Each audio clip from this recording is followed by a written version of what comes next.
मेरे ये बात ना जगह जगह पहुंचा दें। औरतों के हकूक़ का सबसे बड़ा दाई मैं बन जाऊंगा। ला इलाहा इल्लल्लाह मोहम्मद रसूलुल्लाह, मैं इनके साथ स्टेज पे खड़ा हो जाऊंगा। सिर्फ ये एक काम कर दें। कौन सा? ये कहती है ना, मेरा जिस्म मेरी मर्ज़ी। ये अपने जिस्म पे 4 फार्मूले अपनी मर्ज़ी से बना लें।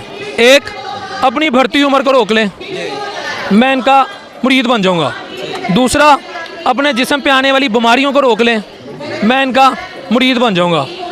आप बात मेरी गौर करें। तीसरा, अपनी मौत का वक्त टाल दें, मैं इनका मुरीद बन जाऊंगा। जिस्म पे, अगर मेरे जिस्म पे मर्जी है भी चलना चाहिए, उसको मौत नहीं आनी चाहिए, वो बुरा नहीं होना चाहिए, उसको बीमारी नहीं आनी चाहिए। ऐसे ही है ना। चौथा, 2 मिनट सांस रोक लें, उन्होंने 1 मिनट में मार जाना है। नहीं, मैं इनका मुरीद बन जाऊंगा। अच्छा। बस जिस्म अल्लाह का, मर्जी अल्लाह की। अल्लाह ने औरत को राइट्स दिए हैं, अल्लाह ने औरत को इज्जत दी है, अल्लाह ने औरत के कदमों में तले जन्नत रखी है, अल्लाह ने औरत को सिक्योरिटी दी है, अल्लाह ने औरत को माँ का रुतबा दिया, अल्लाह ने औरत को बहन का रुतबा दिया, अल्लाह ने औरत को बेटी का रुतबा दिया, अल्लाह ने औरत को बीवी का रुतबा दिया, अल्लाह ने उसको फ़िक्र मुआश से आज़ाद रखा है।